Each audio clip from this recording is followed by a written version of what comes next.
ආයිබෝවන් ඉතින් සෙට් එකටම ඉතින් ආදරෙයි. ඉතින් මම තවත් වීඩියෝ එකක් අරගෙන එන්නේ කියලා ඉතින් ආවේ. ඉතින් ඔයාලා හැමෝටම ආයිබෝවන් කියලා කියන සුබ උදෑසනක්. ඉතින් මට කූට් එක වෙලාව එකයි. ඉතින් ඔයාලා හැමෝම පරිස්සමෙන් ඉන්න ඇති කියලා හිතනවා. මම මේ වීඩියෝ එක ගේන්නේ ලංකාවේ ඉන්න සියලු දෙනාටම සහ මේ අකරතැබ්බේට මූල දෙන ඉන්න කට්ටියට. ඉතින් මම හිතනවා දැන් එන්න කාලුගුණ තත්ත්වය තවවත් බරපතල වෙලා තියෙනවා. ඉතින් අපිට බලන්න තියෙන සෝෂල් මීඩියාස් වලින් පමණයි. ඉතින් මට මං කියන්න ආවේ ඉතින් මේ වීඩියෝ එක යවන්න එපා. ඉතින් බලන්න බලලා ඔයාලට කැමති නම් කමෙන්ට් එකක් දාන්න. කැමති නම් ලයික් එකක් දාන්න. ඔයාලා කැමත්ත ෂෙයා කරන එක. ඉතින් ආදරේ සෙට් එකටම ඉතින් පරිස්සමෙන් ඉන්න ඕනේ. ඉතින් රටවල ඉන්න කට්ටිය සහ ලංකාවේ ඉන්න කට්ටිය සහ අනිත් රටවල ඉන්න කට්ටියත් පරිස්සමෙන් ඉන්න ඕනේ. ඉතින් මං කියන්න ආවේ ඉතින් අපේ ලංකාවට දරුණු තත්ත්වයක් උදා වෙලා තියෙනවා. ඉතින් එන්න පාලාම් කැඩෙනවා. එතකොට ලයිට් කණු පෙල්ලෙනවා. එතකොට වාහන පෙල්ලෙනවා. ඉතින් අද මම දැක්කා මේ තවත් වීඩියෝක් දාලා තියෙනවා. දෙරණේ මේ වීඩියෝක් මම දැක්කා මේ බයිසිකලයක කියන්නේ බයික් එක වේර ගන්න බස් එකක් අයිනින් එනවා. එතකොට මේ මිනිස්සයා වැටෙනවා බයිසිකලේ ගහගෙන යනවා. ඇයි මිනිස්සුෝ මේ වගේ ඔය වගේ කියන්න පෝර්තු වලින් හැම දෙයකම කියන්න තවත් විනාශ වෙන්නේ. ඇයි මේ මිනිස්සු මේ විදිහට හැසිරෙන්නේ? ඉතින් ඒක නිසා තව දෙයක් තමයි මේ තව දෙයක් කියන්න ඕනේ. ඉතින් කට්ටිය ගොඩ දෙනෙක් කුමුතු හා එකා වගේ දැන් වැඩ කරනවා. සුපිරි ගැම්මක් තමයි ඉතින් අපිට ඉතින් කරන්න පුළුවන්. මට ඉතින් ගොඩක්ම දෙයක් කරන්න පුළුවන්.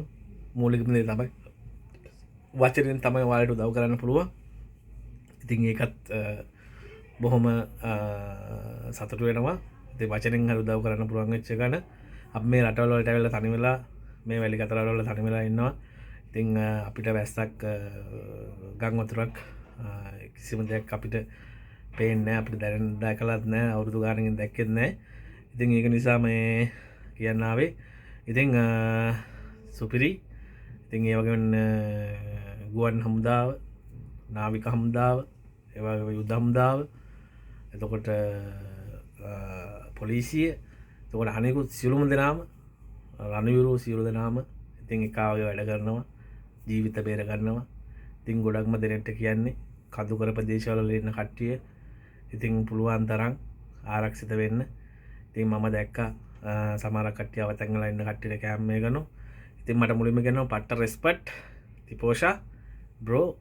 ඉතින් තිපෝෂා කොල්ලා සුපිරි වැඩක් කරන්නේ ආදරෙයි. ඒ වගේම මම දැක්කා අපේ තව සෝෂල් මීඩියා කරන 3-4 දෙනෙක්ම ඉතින් ගාල්ලේ පැත්තෙන් එතකොට මේ කරන්න. ඉතින් ඒ වුණාට පට්ට ඉතින් තිපෝෂා ෆැමිලි කොල්ලා කරන වැඩේ ඉතින් ලස්සනයි සුපිරිටම කරනවා.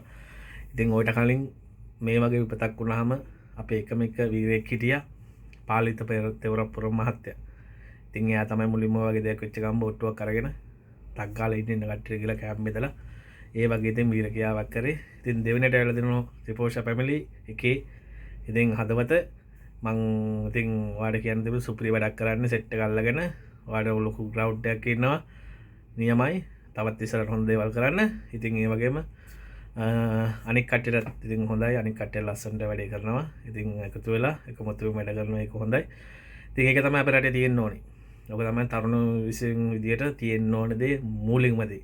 ඉතින් මම දැක්ක කෑම පාසල් තියෙන ඉතින් අපිට කරන්න විදියක් නැහැ. අපි මෙහෙන් හම්බ කළා ලංකාවට දාන එක තමයි කරන්නේ. ඉතින් අපේ දැන් ගෙදර මිනිස්සුන් අක්ක කන්ටැක්ට් කරගන්න දෙයක් නැහැ. ඉතින් කරන්ට් එක ගෙල්ලා ෆෝන් charge කරගන්න දෙයක් නැහැ. එතකොට ෆෝන් වල සිග්නල් නැහැ සමහර තැන් වලට.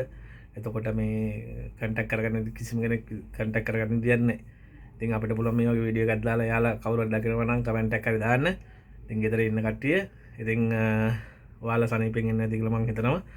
ඉතින් සනීපෙන් ඉන්න පරිස්සමෙන් කොහොවත් යන්න එපා. ඉතින් නාන්න යන්න එපා. පළවෙනි කාරණා කවුරුක්වත් යාන්න කරන්න යන්න එපා. අනිත් එක තමයි මේ වතුරේ ඔය දැන් හැම තැනින්ම වතුර ඇවිල්ලා ටොයිලට් වල මේ වෙලා ඊට පස්සේ කුකුල්ලු මන් දැක කුකුල්ලු නැති වෙලා තියෙනවා. එතකොට මේකන දැන් සමහරකට මේ කරලා ඉතින් ඔය වතුර වලට සමහරකට වෛරස් යන්න පුළුවන්. ඉතින් පරිස්සමෙන් බැහැලා කරලා යන කට්ටිය, වතුරේ නාන කට්ටිය, වතුරේ ඉන්න කට්ටිය පරිස්සමෙන්. මොකද අපිට කියන්න බෑ, සමහරකට කිඹුල් වෙන්නත් පුළුවන්. ඉතින් ඒක නිසා පරිස්සමෙන් ඉන්න. ඉතින් මේ සෙට් එකම ඉතින් මට කියන්න තියෙන්නේ, ඉතින් අපේ ලංකාව, අපේ මාතෘ භූමිය, එතකොට අපේ පොඩි මව්බිම රැක දෙන්න දෙවියනේ. ඉතින් ජේසුස් වහන්සේ, අල්ලා දෙවියනේ, බුදුහාමුදුරුවනේ ඔබට බාරයි. ඉතින් සියලු දෙනාටම අපි මේ සියලු සත්‍යවන්න මුලින්ම කියන්න ඕනේ. ඉතින් ගොඩක්ම අසරණ වෙච්ච සත්තුන් සිව්පාවන්. ඉතින් මම දැක්ක පූස් පැටව ඉන්නවා පාලං අයින් වල. එතකොට බල්ලෝ, එතකොට අලි, මෝ, ඉතින් ඒ වගේම සත්තුත් එකා වගේ වැඩ කරනවා. ඉතින් තව කියන්න මිනිස්සු අහන්නේ කියන දේවල්, කඳු කඩාගෙන වැටෙන තැන් වලට යනවා, ඒව බලන්න යනවා, මාළු අල්ලන්න යනවා. ඇයි මේම හැසිරෙන්නේ? තමන්ගේ ජීවිතේ තම නිකන් මිහින් විනාශ කරගන්න එපා. දෙයියනේ. තේරුම් ගනින්න කියන දේ, අහපල්ලා කියන දේ නිකන් නෙමෙයි මේ මිනිස්සු කියන්නේ කට කරනකම්. තේරුම් ගනින්න, අහපල්ලා කියන්නේ මොකද්ද කියලා. ඉතින් ඒකවක දැනගෙන මට මේ වීඩියෝ එක බලලා කවුරු හරි කියන්න පුළුවන් ඕන කෙනෙක් ඕන දෙයක් කියපු දෙයක්. මට දැනෙන දේ, මගේ හිතෙන් දැනෙන දේ තමයි මම ඔයාලට කියන්නේ. වෙන දෙයක් නෙමෙයි. ඉතින් මට වීඩියෝ එකක් ගේන්න බැරි වෙච්ච නිසා මට ඇත්තටම මම සෝෂල් මීඩියා පාවිච්චි කරන හින්දා බලන නිසා මට හිතුණා ඉතින් වීඩියෝ එකක් ගේන්න. ඉතින් මම දැක්කා සෝමාවති ඊටම යට වෙලා තියෙන ඉතින් හම්දුරවරු ගිහිල්ලා දනක් ඉනක් ගාවට වතුර තිනවා. ඉතින් එයාලා ගිහිල්ලා මේ බාන කියනවා. ඉතින් රට බේර ගන්න ඕන නිසා ඉතින් එකා වගේ වැඩ කරන සියලු දෙනාටම ආදරේ, රෙස්පෙක්ට් එකෙන් අපිට රටක ඉඳන් වචනකින් හරි තමයි උදව් කරන්න පුළුවන්. ඉතින් සුපිරි. ඉතින් සෙට් එක පරිස්සමෙන් අනිවාර්යෙන් එකා වගේ වැඩ කරන්න ඕනේ මේ අවස්ථාවේ. ඉතින් ආගම් ભેද අපි බලන්න හොඳ නැහැ. ඉතින් ගොඩක් දෙනෙක් අවතන් වෙලා තියෙන්නේ, අසරණ වෙලා තියෙන්නේ. සමහර කට්ටිය මෙහි රටවල ඉන්න කට්ටිය ගෙවල් වලට කතා කරගන්න දෙන්න තේ මිනිස්සු දුක් වෙනවා. ඒ මිනිස්සුන්ට මොනවාද දන්නේ නැහැ කියලා. තව කොහෙද මම දැක්ක කන්දක් රේල් පිල්ලක් කඩාගෙන ආවලා තාම යට වෙලා අස් කරලවත් නැහැ. තව ළමයි, පොඩි ළමයි යට වෙලා තියෙනවා. ඉතින් මොනවා කරන්නද? ඉතින් මට කියන්න තියෙන එච්චරයි. ඉතින් මේ කට්ටිය පරිස්සමෙන් ඉන්න කට්ටිය ආරක්ෂිත තැන් වලට යන්න. මොකද මේ නායන තැන් වල ගෙවල් වල ඉන්න කට්ටිය, ගෙවල් වල උඩ කඳු වල ඉන්න කට්ටිය යන්න ආරක්ෂිත තැන් වලට ගිහිල්ලා පරිස්සම් වෙන්න. නාන්න කරන්න යන්න එපා. වතුර වල බහින්න යන්න එපා. මොකද මේ විස දේවල් ගම් වලට දැන් ගහගෙන යනවා. එතකොට මේ වතුර වලට ගහගෙන යනවා, පාලම් කැඩෙනවා, ටොයිලට් වල ඒව ඔක්කොම සේරම හේදිලා යන්නේ. ඉතින් ඒ නිසා අපිට හැදෙන ලෙඩේ අපිට වක්කත්වා ගන්න බැරි වෙන අන්තිමට.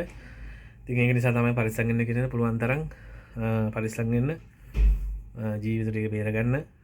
දෙවියනේ ඔබට බාරයි. අපේ ඉතින් ලංකාවේ සියලු දෙනාගේම ජීවිත ඔබට බාරයි දෙවියනේ. ඉතින් මම කියන්නේ ඔයාලා හැමෝටම ඉතින් ඉක්මනින්ම මේ අපේ ලංකාව ඉක්මනින්ම මේ කාලගුණ තත්ත්වය ඉක්මනින්ම පහව ගිහිල්ලා ඉතින් රට බේර ගන්න හම්බ වෙයි කියලා තමයි ඉතින් අපි රට රණවිර විදියට මේ මම කියන්නේ.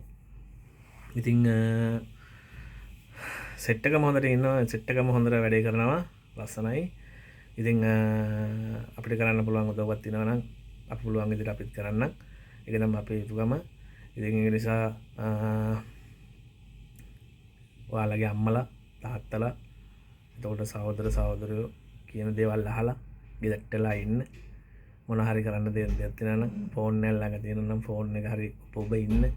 එළිය පහල බහැලා නිකන් අපරාධ නිකරුණේ මැරෙන්න එපා. එතකොට මේ කුණාටු ගහනවා, සුළු සුළුන් තියෙනවා, ගස් කඩාම් වැටෙනවා. ඉතින් මම බණ දේශනා කරන්නේ නැහැ. මම මේ ඇත්ත කියන්නේ. මට පේන දේ ගැන මම කියන්න ආවේ. ඉතින් මම හිතනවා මේක ෂෙයා කරලා තව කාට හරි පේන්න දාන්න. මොකද අපේ මිනිස්සුන්ට කොච්චර කිව්වත් කියන දේ නම් අහන්නේ ඒක ඇත්ත. හැම මේ වේකෙම නිවුස් වලින් මිටම් පවා කියනවා මේමයි කියලා විස්තරේ. ඉතින් මං ආයෙ අමුතුවෙන් කියන්න ඕනේ නැහැ. ඉතින් මට කියන්න තියෙන්නේ ඉතින් ඔයාලා හැමෝම දෙයියෝ රැක දේවා. ඉතින් මුළු ජීවිතෙම ඉතින් නැතුණු ජීවිතවලටත් ඉතින් කියන්න තියෙන්නේ අජරාමර නිවන් සුව. නැතුණු කට්ටියත් ඉතින් කවුද නැතුණු එකින්ද මන්ද කියලා දන්නේ නැහැ. මන් දන්නේ මගේ පවුලෙත් කවුරුකින්ද මන්ද ගිහිල්ලා තියෙනවද මොනවා වෙලාද කියලා මම දන්නෙත් නැහැ. තාම වෙනතුරු මට කන්ටැක්ට් කරගන්න තියුත් නැහැ. ඒකයි මං කිව්වේ කවුරු හරි දකින කෙනෙක් අපේ කට්ටිය අපේ ඉන්න කට්ටිය කවුරු හරි දකින කෙනෙක් ඉන්නනම් කමෙන්ට් එකක් දාන්න හොඳින් ඉන්නවද නැද්ද කියලා. ඉතින් ඔයාලා හොඳින් ඉන්න. ඔයාලා පිස්සු නරන්න එපා. වාහන ගන්න පුළුවන්. ගෙවල් හදා ගන්න පුළුවන්. තමන්ගේ ජීවිතේ රැකුණොත්. නැත්තම් ඉතින් මොකක් කරගන්න බෑනේ. මොකද මේ මං තැන් දෙකම දැක්කා. ට්‍රිවිල් එක ගහගෙන ගිහලා වතුරේ මේලා ඉතින් මේ මිනිස්සු කියන දේවල් අහන්න තින්දනේ. වතුර බයිසිකලේ බේර ගන්න ඕනෙන්ද මේකලේ අහන්න තින්දනේ. මට ගියාද උඹ පම්පෝරේ ගහනවා උඹ ඉඳගෙන මේ කරනවා පම්පෝරේ ගහනවා මේ කරලා මගේ වාහනේ බේර ගන්න ඕනේ මම මගේ ගේ බේර ගන්න ඕනේ මම මගේ සල්ලි තමයි යන්නේ කියලා ඉතින් ඒක තමයි කියන්නේ. ඒ වුණාට තමන්ගේ ජීවිතය තමයි වැදගත්තේ. තමන් ජීවත් වෙලා හිටියොත් හිඟා කාලා හරි ගියක් දොරක් හදාගෙන තමන්ගේ වාහනයක් හරි අරගෙන හිඟා කාලා හරි වැඩි කරගන්න පුළුවන්. තමන් ජීවත් වෙලා හිටියොත්. ඒක නිසා කියන දෙයක් අහන්න. ඔයාලා අවතන් වෙලා කොහේ හරි ඉන්නවනම් කතා කරන්න මේ කරන්නේ නැත්නම් කෑම මං දැක්කා කෑම පාසල් වතුර බෝතල් පොඩි කට්ටිය පැම්පස් පැකට් ෂැම්පූ අරම්මනම් ඒ සියලුම දේවල් පොඩි අයට අවශ්‍ය කරන සනීප ආරක්ෂක දේවල් ඒ ඔක්කොම සේරම කරනවා නම්බර් දාලා තියෙනවා කතා කරලා කියන්න ඔයාලා ඉන්නතර ලැජ්ජ වෙන්න එපා. ඉතින් ත්‍රිපෝෂා බ්‍රදර් ඉතින් සුපිරි වැඩක් කරනවා. එයාට කතා කරන්න එයාගේ කන්ටැක්ට් නම්බර් දාලා තියෙන්නේ. එයා අනිවාර්යෙන් ඉන්න තැනකට එවි. ඉතින් තවත් මම දැක්කා තවත් තැන්වල දාලා තියෙනවා. ඉතින් අපේ සෙට් එක සෝෂල් මීඩියා පාවිච්චි කරන මට නම් ගම් වශයෙන් කියන්න විදියක් නැහැ. කිව්වොත් හැමෝගෙම නම් ගම් ටික කියන්න ඕනේ. ඉතින් සෝෂල් මීඩියා ක්‍රියේටර් වැඩ කරන සෙට් එකටම ආදරෙයි. සෙට් එක මම දැක්කා හැරලා කරලා ලස්සනට ඉතින් මේ කරලා වැඩේ කරනවා. සුපිරි ගැම්මක්. ඉතින් එහෙනම් ඔයාලා හැමෝම පරිස්සමෙන් ඉන්න. මේ කාලුගුණ ඉවරනකන් අල්ලගෙන ඉන්න. පුළුවන් තරම් කොහොම හරි ජීවත් වෙන්න බලන්න. පුළුවන් තරම් ජීවිතේ අල්ලගෙන ඉන්න බලන්න. බොරුවට යන්න එපා. අර කතා කරා මෙයා කතා කරා තන්ට යන්න මේ යන් අර යන් අතන ගම් අතුරු ගල්ලා අර කන්ද කඩන් වැටෙනවා එක බලන්න යන්න එපා. තමන්ගේ අම්මා තාත්තා තමයි අන්තිමට දුක් වෙන්නේ. තමන්ගේ පවුලේ ඉන්න කට්ටිය තමයි දුක් වෙන්නේ. ළමයි මල්ලෝ ඉන්නවා. ගෑනු දරුවෝ ඉන්නවා. එයාලා බලන් ඉන්නවා. බොන්න සමහර කට්ටිය බොන්න ඉක්මන් කරලා බොල් යන පස්සෙක බාර එකක් අල්ලලා බාරගේ බෝතල් හැමදාම පාවිපාගෙන දරක් බොනවා. ඉතින් ඒව පොඩ්ඩක් සීමා කරලා මේකට උදව්වක් කරගෙන අපි එකාවගේ වැඩ කරලා අපේ ලංකාව බේරගමු. ඒක තමයි අපිට කරන්න පුළුවන් එකම දේ. හරි? එහෙනම් උඩින් දෙවියන්ට බාරයි. ඔයාලා හැමෝගෙම ජීවිත. ඉතින් ඒක නිසා ආදරේ සෙට් එකටම පරිස්සමෙන් ඉන්න ඕනේ. ජෙස්පී ඩබල් සන්ලයි අල්ලා දෙවි පිටයි. බොහොම ස්තුතියි මේ වීඩියෝ එක බලපු ඔයාලා හැමෝටම ජය වේවා.